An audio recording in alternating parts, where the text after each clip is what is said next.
Ассалаумағалейкум, қайырлы күн, құрметті қонақтар мен біздің тәрбиеленушілер.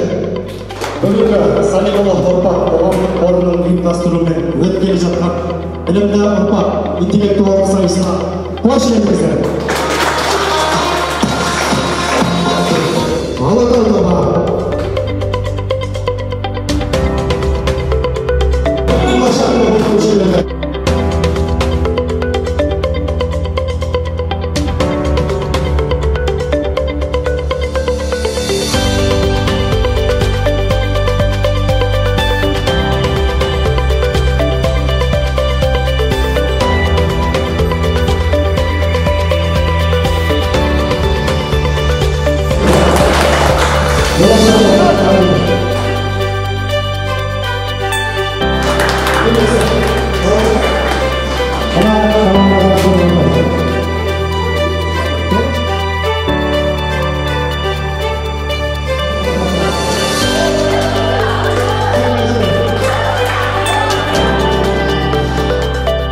Ассалаумағалейкум достар, міне біздің Береке үйінің балаларының жылдық білімді ұрпақ атты білім сайысы өзінің мәресіне жетті.